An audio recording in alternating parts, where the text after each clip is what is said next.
സംസ്ഥാനത്ത് ദേശീയപാതകൾ തകർന്നതിൽ ദേശീയപാത അതോറിറ്റി ഇന്ന് ഹൈക്കോടതിയിൽ റിപ്പോർട്ട് നൽകും. പരിഹാര മാർഗങ്ങളും സ്വീകരിച്ച നടപടികളും വിശദീകരിക്കും. ദേശീയപാത അതോറിറ്റിയോട് റിപ്പോർട്ട് തേടിയത് ജസ്റ്റിസ് ദേവൻ രാമചന്ദ്രൻ.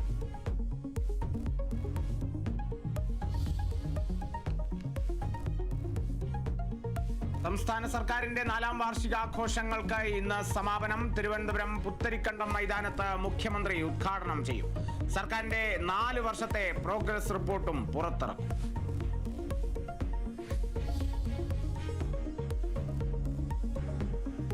എറണാകുളം തിരുവാങ്കുളത്ത് 3 വയസ്സുകാരിയെ പുഴയിൽ എറിഞ്ഞു കൊന്ന കേസിൽ അമ്മയെ വിശദമായി ചോദ്യം ചെയ്യും. കൊലപാതകത്തിലേക്ക് നയിച്ചത് എന്തെന്നതിൽ വ്യക്തത വരുത്താൻ ശ്രമം.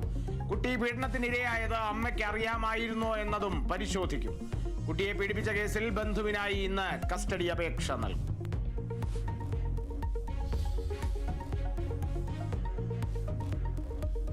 സംസ്ഥാനത്ത് ഇന്ന് ശക്തമായ മഴയ്ക്ക് സാധ്യത. 12 ജില്ലകളിൽ ഇന്ന് യെല്ലോ അലേർട്ട്. മുന്നറിയിപ്പ് തിരുവനന്തപുരം, കൊല്ലം ഒഴികെയുള്ള ജില്ലകളിൽ. കാലവർഷം 2 ദിവസത്തിനുള്ളിൽ കേരള തീരത്ത്.